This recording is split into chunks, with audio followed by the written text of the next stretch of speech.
오늘 우리에게 주신 하나님의 말씀 누가복음 24장 24절로 35절 말씀입니다. 생명의 샘가 10월 28일 화요일 말씀. 주께서 과연 살아계시고 보이셨다. 함께 읽겠습니다. 또 우리와 함께 한 자 중에 두어 사람이 무덤에 가 과연 여자들이 말한 바와 같음을 보았으나 예수는 보지 못하였느니라 하거늘, 이르시되 미련하고 선지자들이 말한 모든 것을 마음에 더디 믿는 자들이여, 그리스도가 이런 고난을 받고 자기의 영광에 들어가야 할 것이 아니냐 하시고, 이에 모세와 모든 선지자의 글로 시작하여 모든 성경에 쓴 바 자기에 관한 것을 자세히 설명하시니라.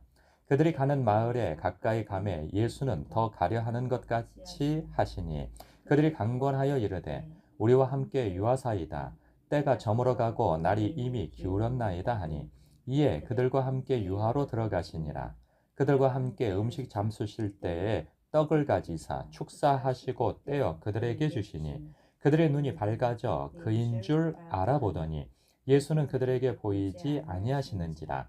그들이 서로 말하되 길에서 우리에게 말씀하시고 우리에게 성경을 풀어주실 때에 우리 속에서 마음이 뜨겁지 아니하더냐 하고, 곧 그때로 일어나 예루살렘에 돌아가 보니 열한 제자 및 그들과 함께 한 자들이 모여 있어 말하기를 주께서 과연 살아나시고 시몬에게 보이셨다 하는지라. 두 사람도 길에서 된 일과 예수께서 떡을 떼심으로 자기들에게 알려지신 것을 말하더라. 아멘. 그렇죠. 오늘 말씀 보면은 이 두 제자가 11제자 가운데 두 사람이 아닌 것을 확인이 되어지죠. 예수님을, 부활하신 예수님을 만났다 여긴 이 두 사람이 예루살렘으로 다시 되돌아가게 되어지죠. 거기에서 11제자 및 그들과 함께 한 자들이 모여 있다 하는 것을 얘기합니다. 여기에서 한 가지 묵상되어지는 것은 예수님께서는 11제자만 찾아가신 것은 아니라는 거예요.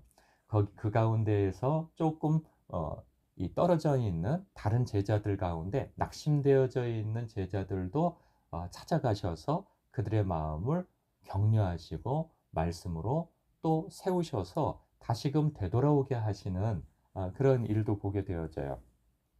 그러니까 주님께서는 이렇게 소외된 사람도 친히 찾아가셔서 이렇게 다시금 회복시키신다 하는 것을 보게 되어져요. 그런 거 보면 우리의 삶 속에서도 낙심되던 때가 얼마나 많았겠습니까?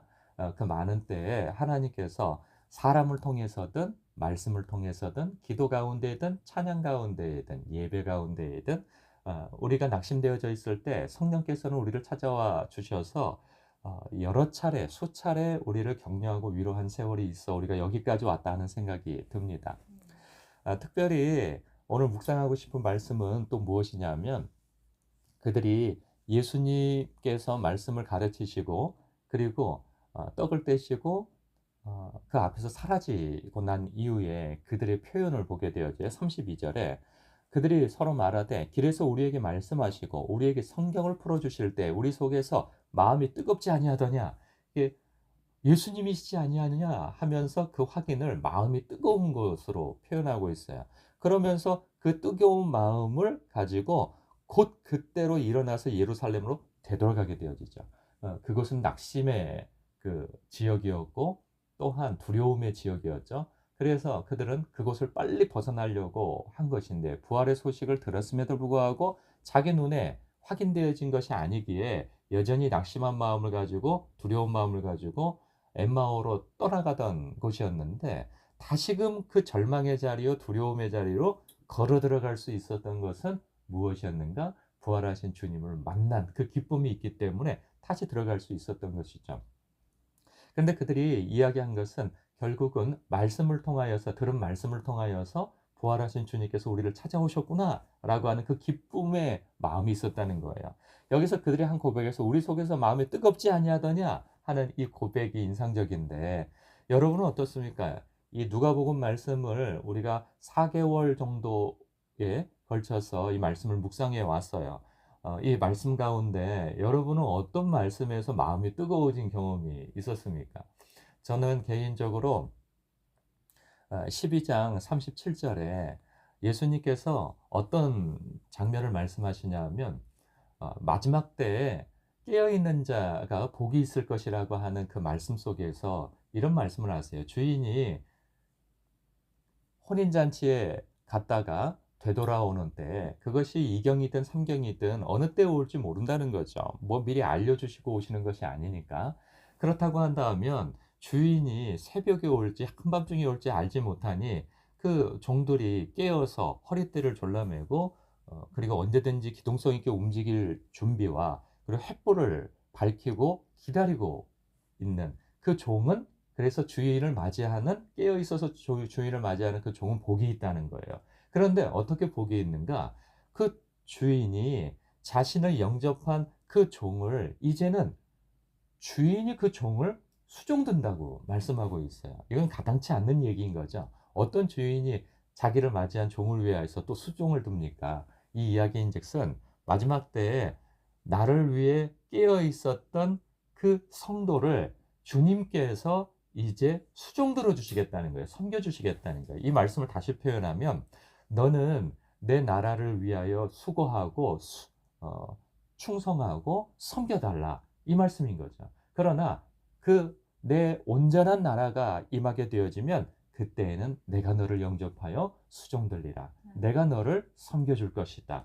이 말씀이 저에게 얼마나 큰 위로가 되어지고 격려가 되어지고 힘이 되었든지 그때 마음이 참 뜨거움을 느꼈고 그, 그 마음의 감동이 막 일어나더라고요. 주님께서 나 같은 자를 섬겨주시고 나 같은 자를 영접해 주시고 당신의 영원한 나라가 임했을 때 나를 위해서 이제 수종 들어 주신다고, 그런 마음이 드니까 더 견딜 마음이, 그리고 또 수고할 마음이 이 마음에서 자발적으로 일어나는 거예요.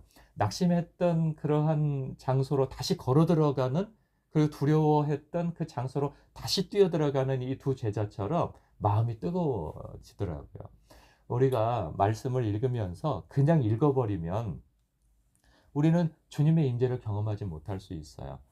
그럴 때 우리가 이 말씀에 내 마음을 뜨겁게 하는 말씀이 있어요. 그 말씀을 마음으로 듣고 그리고 붙잡고 주님 앞에 반응하고 하게 되어지면 우리가 염려하고 낙심하고 두려워한 그곳으로 다시 우리는 들어가서 섬길 수 있고, 또 그곳에서 이전과 다른 에너지를 낼 수 있다는 생각입니다. 중요한 것은 우리의 마음에 달려 있다 하는 것인데 그 마음은 성령께서 그리고 말씀을 통해서 우리를 세우신다 하는 거죠. 사랑하는 성도 여러분, 여러분의 마음을 뜨겁게 한 그 말씀을 다시 생각하시고 묵상하시고, 혹 오늘 말씀이 그러하다면 이 말씀을 붙들고 이 두 제자가 다시금 절망과 두려움의 땅으로 걸어 들어갔던 것처럼 여러분들이 다시 걸어 들어갈 수 있는 그 믿음이 회복되어지기를 주님의 이름으로 축복합니다. 기도하겠습니다.